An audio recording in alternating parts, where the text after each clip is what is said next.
Halo guys, selamat datang di channel aku.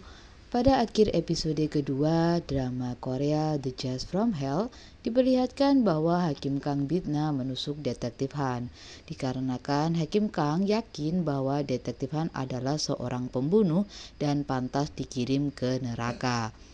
Sebelum aku lanjut episode 3, buat kalian semuanya yang baru nemuin channel aku, jangan lupa dukungan subscribe-nya ya. Dan drama ini aku buat hanya untuk spoiler ke kalian semuanya. Aku tetap menyarankan kepada kalian untuk menonton pada saluran resminya. Kali ini kita dibawa ke masa lalu, yang mana Handoen kecil bersemangat pulang ke rumah untuk menunjukkan hasil karyanya kepada kedua orang tuanya. Namun saat dia pulang, dia menemukan orang tuanya sudah tergeletak bersimbah darah. Adiknya pun sudah tidak bernyawa lagi. Saat itu Doan kecil sangat ketakutan. Dia melihat seorang pria yang membawa kampak di tangannya. Doan kecil pun berlari ketakutan. Dan pada saat ini dia justru ditusuk oleh Hakim Kang yang membuatnya meninggal. Namun ketika Hakim Kang akan mengirimnya ke neraka, dia tidak bisa melakukannya. Langit pun berubah dan ternyata muncullah sosok Bael yang menyerupai laba-laba. Bael sengaja turun ke bumi karena melihat Hakim Kang membunuh orang tidak bersalah. Karena ternyata Handoen bukanlah seorang pendosa. Karena kesalahannya ini, Bael memberikan hukuman kepada Justisia dengan menambahkan 10 pendosa lagi yang harus dikirimkan ke neraka dalam waktu setahun. Dan jika tidak berhasil, maka Bael sendirilah yang akan membunuh Justisia. Handoen pun juga akhirnya dihidupkan kembali, serta luka tusuk pada perutnya perlahan menghilang. Namun kejadian ini disaksikan nyata olehnya dan membuatnya ketakutan ketika melihat Hakim Kang. Hakim Kang pun terlihat menyerahkan diri dengan menyojorkan tangannya. Setibanya di kantor polisi, detektif ketua mengecek kondisi detektif Han karena detektif Han mengaku bahwa dia ditusuk oleh Hakim Kang. Tetapi pada kenyataannya tidak terdapat luka sama sekali pada tubuhnya.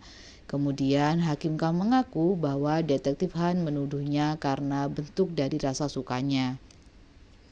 Kedua rekan detektif meminta detektif Han untuk segera sadar. Setelahnya Hakim Kang pun dibebaskan. Ini membuat detektif Han merasa sangat kesal. Hakim Kang dan Falak pergi ke sebuah restoran. Hakim Kang menyalahkan Falak karena sudah menyarankannya mendekati detektif untuk mencari seorang pendosa. Kemudian ada seorang pelayan wanita yang mendekatinya. Di saat pelayan itu lewat dan ingin pergi, tiba-tiba dia menodongkan pisau ke perut Hakim Kang. Pelayan itu mengaku bahwa mereka saling mengenal, di mana pelayan ini adalah pelayan yang menjaga neraka. Dan di saat itulah Kang Bitna yang ada di neraka kabur, hingga dia juga dihukum untuk turun ke bumi. Pelayan ini mengira bahwa yang dihadapinya adalah benar-benar Kang Bitna. Falak pun memberitahu bahwa yang ada di hadapannya adalah Justisia, bukanlah Kang Bitna. Pelayan itu pun terlihat sangat kaget dan langsung memberikan hormat, tetapi Hakim Kang segera menghentikannya. Faktanya mereka bertiga sama-sama dihukum oleh Bael untuk turun ke bumi. Gemori menyalahkan dirinya atas semua hukuman yang terjadi. Gemori kini menjadi seorang wanita bernama Li Arong. Dia juga mempunyai misi untuk membunuh 2 orang di Uijongbu. Gemori kemudian mengejek bahwa kehadiran Falak sangatlah tidak berguna. Di saat Falak akan pergi, Gemori memintanya untuk memberikan hormat kepada kedua seniornya. Setelah memberikan penghormatan, Falak pun pergi. Di saat Falak akan pulang, dia bertemu dengan pemilik gedung yang membawa Alkitab. Kemudian wanita itu pun mengajak Falak untuk pergi ke gereja. Di tempat lain, Jung Taek-yu menerima surat petisi penolakan pembangunan ulang Villa Changdong. Tak lama kemudian ayahnya datang. Anggota Dewan Jong datang untuk menengok anaknya karena dia sedikit khawatir tentang pembangunan villa yang direncanakan oleh putranya karena pembangunan ini belum juga beres. Dan ternyata salah satu yang menandatangani petisi dan menolak pembangunan ini adalah Hakim Kang Bitna yang merupakan mantan tunangannya. Detektif ketua nampak curiga dengan gerak-gerik Hakim Kang. Walaupun dia tidak percaya dengan pernyataan Detektif Han tentang kematiannya dan dia hidup kembali. Tetapi melihat tingkah laku dari Hakim Kang yang terlihat tidak seperti orang normal. Sementara itu Detektif Han masih memeriksakan kondisi mentalnya. Tetapi dokter juga tidak percaya semua pernyataannya. Dia pun didiagnosa mengidap delusionisme. Tiba-tiba Hakim Kang muncul serta mengejeknya karena mempunyai diagnosa yang sama. Detektif Han merasa kesal dan bertanya siapakah Hakim Kang sebenarnya. Akhirnya Hakim Kang menunjukkan dirinya bahwa dia benar adalah seorang iblis. Dia menghancurkan CCTV dengan tatapan mata ungunya dan menghapus kamera dashboard mobilnya. Dia juga mengambil ponsel Detektif Han agar tidak dapat merekamnya. Detektif Han masih penasaran terhadap rencana Hakim Kang yang menghidupkan nyawanya kembali. Namun Hakim Kang meminta Detektif Han untuk menutup mulutnya karena tidak ada yang akan percaya tentang ceritanya. Karena tidak mendapat jawaban membuat Detektif Han merasa frustasi.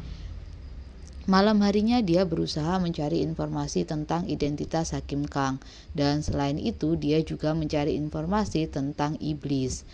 Detektif Han kemudian teringat tentang masa lalunya. Saat dia memberi keterangan di kantor polisi, tidak ada satu orang polisi yang percaya padanya. Justru kini dia didiagnosa mengidap penyakit delusi.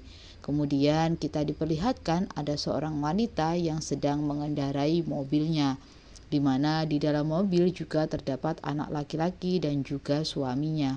Sang anak mengeluhkan bau yang ada di mobil. Sang ibu pun membuka bagian atas dari mobil tersebut. Namun tiba-tiba mereka mengalami kecelakaan hingga terjebur ke danau. Mereka buru-buru menyelamatkan diri. Sang ayah meminta putranya segera keluar dengan ibunya. Ibunya berhasil keluar dari mobil dan berusaha menarik anaknya. Sang ayah meminta sang istri segera membawa Ji-ho ke tempat yang aman. Akhirnya mereka bisa selamat dengan menepi. Namun sang ayah yang bernama Hyun-so terjebak di dalam mobil karena mobil itu tidak bisa dibuka dan terkunci dari dalam. Bae Jae-yong pun tidak bisa menyelamatkan suaminya hingga dia pun berusaha meminta bantuan namun dia abaikan oleh pengendara lain. Akhirnya Hyun-so pun meninggal. Ibu mertuanya menuduh Bae sengaja membunuh putranya. Bae juga menolak menyerahkan Ji-ho kepada neneknya, hingga akhirnya sang nenek berhasil membawa Ji-ho pergi. Karena hal inilah sang nenek akhirnya didakwa melakukan penculikan terhadap anak di bawah umur. Namun sang nenek beranggapan bahwa dia tidak bersalah. Ternyata Bae adalah ibu tiri dari Ji-ho dan sang nenek tidak ingin menyerahkan cucunya kepadanya. Nenek Sun ini terlihat sangat marah dan menentang pernyataan Hakim Kang. Akhirnya Hakim Kang meminta Nenek Sun dikeluarkan dari persidangan dan sidang pun ditunda. Sebelum keluar, Nenek Sun mengatakan bahwa Bae sengaja membunuh putranya untuk mendapatkan asuransi kematian seperti apa yang sudah dilakukan Bae kepada suami sebelumnya. Mendengar hal itu, Hakim Kang sangat senang dan terburu-buru untuk mengecek kondisi dari Bae dari cermin. Hakim Kang menganggap bahwa orang yang bertampang baik bisa saja adalah orang jahat. Hakim Kang kemudian mendapatkan telepon dari Detektif Han, tetapi dia terus mengabaikannya. Dia pun berniat meninggalkan kantornya. Ternyata Detektif Han ada di luar kantor dan sedang menggunakan pengeras suara untuk memanggil-manggil nama Hakim Kang. Tentu hal ini membuat Hakim Kang malu dan langsung menghampiri Detektif Han. Dia memperingatkan dan kembali mengancam bahwa dia adalah seorang iblis. Namun Detektif Han tetap ingin mencari tahu siapakah Hakim Kang sebenarnya. Di lain sisi ternyata Bae adalah seorang guru. Hakim Kang tiba-tiba mendatanginya karena ingin mencari informasi lebih detail. Bae Jae-yong mengaku bahwa mertuanya sangat menakutkan. Kemudian tiba-tiba ada bola menggelinding ke arah Hakim Kang. Dia pun langsung menendang bola itu tepat ke arah gawang. Hakim Kang kemudian bertanya tentang tuduhan ibu mertuanya kepada dia. Bai Jaeyong mengatakan bahwa Jio dulunya adalah anak didiknya. Dia pun mulai dekat dengan ayah Jio dan menikah dengannya. Dan pernikahan mereka baru berjalan 6 bulan setelah kecelakaan tersebut. Dia juga mengaku bahwa mertuanya meninggalkan ayah Jio sejak umur 5 tahun dan datang kembali ingin mengambil Jio demi uang asuransi kematian. Di saat Hakim Kang akan pulang, Detektif Han terus mengikutinya, dan ini membuat Hakim Kang sangat kesal dan ingin sekali membunuh Detektif Han, namun dia tidak dapat melakukannya. Kemudian Hakim Kang berusaha untuk memukulnya. Di saat bersamaan ada anak-anak yang melihatnya hingga Hakim Kang mengurungkan niatnya. Detektif Han menyelidiki suami pertama dari Bai yang meninggal karena tiba-tiba mengalami kebutaan dan terjatuh dari gunung, dan dia mewarisi apartemen bernilai 5 miliar won. Setelah kematian ayah Jio ini, dia akan mewarisi 3 miliar won, namun uang tersebut harus dibagi dua dengan Jiho. Detektif Han pun menyarankan Hakim Kang untuk bertemu lebih dahulu dengan nenek Jiho untuk mengetahui kebenarannya tentang tuduhan nenek Sun kepada Bai. Namun Hakim Kang menolak tegas hal tersebut. Ketika di rumah, Hakim Kang memikirkan hal tersebut ditemani oleh Falak yang sibuk membersihkan sampah Hakim Kang. Mereka membahas isi dari kitab di mana Falak sangat hafal dengan isinya. Hakim Kang curiga bahwa Falak sedang belajar Alkitab. Hakim Kang berencana untuk pergi lebih awal agar Detektif Han tidak mengikutinya. Di pagi harinya, siapa sangka Detektif Han sudah berada di depan rumahnya. Dia tidur di depan rumah Hakim Kang dengan mobil karavannya. Detektif Han mengatakan bahwa mereka dapat pergi bersama dan menganggap bahwa Detektif Han adalah sopirnya. Hakim Kang langsung mengambil ballpoint perekam dari saku Detektif Han dan menghancurkannya. Mereka berdua akhirnya pergi bersama menemui Nenek Sun. Dalam perjalanan, Hakim Kang terheran kenapa Detektif Han tidak takut kepadanya, walaupun dia sudah menjelaskan bahwa dirinya adalah seorang iblis. Untuk lebih meyakinkan lagi Detektif Han, Hakim Kang kembali menghancurkan kamera dashboard mobilnya, hingga detektif terkaget dan agak takut. Detektif berusaha mempercayai Hakim Kang. Mereka berdua akhirnya sampai di kedai Nenek Sun.